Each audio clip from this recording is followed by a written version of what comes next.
জেলা স্তরের সম্পদ কর্মী ও জেলা পঞ্চায়েতের প্রশিক্ষকদের রাজ্যব্যাপী প্রশিক্ষণ কর্মসূচির সূচনা হলো বারেপুরে। দক্ষিণ চব্বিশ পরগনা জেলা পরিষদ প্রশিক্ষণ কেন্দ্রে আজ দক্ষিণ চব্বিশ পরগনার জেলা শাসক সমিত গুপ্তা জেলা স্তরের প্রাণী সম্পদ কর্মী ও জেলার পঞ্চায়েত কর্মীদের প্রশিক্ষণের শুভ সূচনা করেন।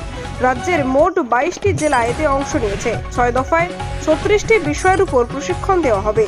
322 জন প্রশিক্ষণ নেবেন। এর ফলে আগামী দিনে পঞ্চায়েতের কাজের সুবিধা হবে। আর আপনারা সেই ছবি সরাসরি দেখছেন শুধুমাত্র বাস্তব নিউজের পর্দায়।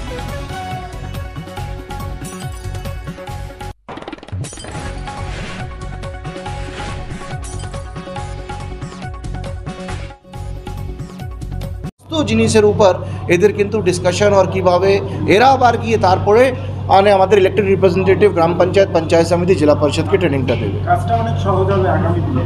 কাজটা যে কাজগুলো কিছু কিছু ক্ষেত্রে আটকে যেত সেটা অনেক সহজ হবে। নিশ্চয়ই সহজ হবে, নিশ্চয়ই, বিকজ এটা আবার একটা কনসেপ্ট, যে নতুন নতুন কনসেপ্ট আমাদের আসছে, আবার কিভাবে টেকনোলজি এত ইউজ এখন বেড়ে যাচ্ছে, তো সেটাও ইউজ করার, অ্যান্ড যাদের যাদের যা ডাউট হবে সেটা তাদের জন্য আমাদের ডাউট ক্লিয়ারিং সেশনও থাকবে। কতজন? আজকে প্রায় 57 আজকে কিন্তু 6 দফা ট্রেনিং হবে। প্রথম দফা চালু হলো, আজকে কিন্তু 57 আজকে ট্রেনিং শুরু হয়েছে। Thank you. তাদের ট্রেনিং দেওয়া হচ্ছে এবং আমাদের যে প্র্যাকটিক্যাল যে অসুবিধাগুলো রয়েছে সেটা নিয়ে অনেক পর্যালোচনা হয়েছে, সেটা নিয়ে আলোচনা করবে।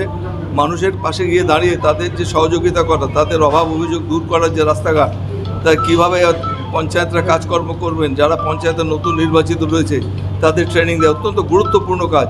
সরকার যে কাজটা চায়, যেটা একদম নামিয়ে নিতে চায়, যে মানুষের একদম লোয়েস্ট লেভেল পর্যন্ত মানুষের কাছে সরাসরি পৌঁছে দেওয়ার জন্য এই যে ট্রেনিংটা ওরা দেবেন, যারা আজকে ট্রেনার্স আছেন তাদের ট্রেনিং দেওয়া হবে, সেইটা নিয়ে তারা গ্রামে গঞ্জে যাবেন, কাজকর্ম করবেন, খুব ভালো হবে। আমি আমাদের আধিকারিকদের ধন্যবাদ জানাই, বিশেষ করে ডিএম সাহেব একটু ব্যস্ততার মধ্যে ছিলেন, কুলতলিতে যাওয়ার ছিল, আর ওইটা ক্যান্সেল করে বরঞ্চ আপনি এটাই আসুন, এটার গুরুত্ব অনেক বেশি। সুতরাং আজকে যারা এখানে এসছেন ট্রেনিং নিতে তারা অনেক উপকৃত হবেন, ভালো কাজ করবেন, এটাই আমার বিশ্বাস।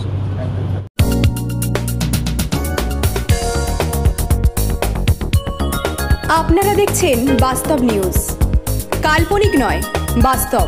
প্রত্যেক দিনের খবরের আপডেট পেতে আমাদের চ্যানেলটি সাবস্ক্রাইব করুন ও বেল আইকনে ক্লিক করুন।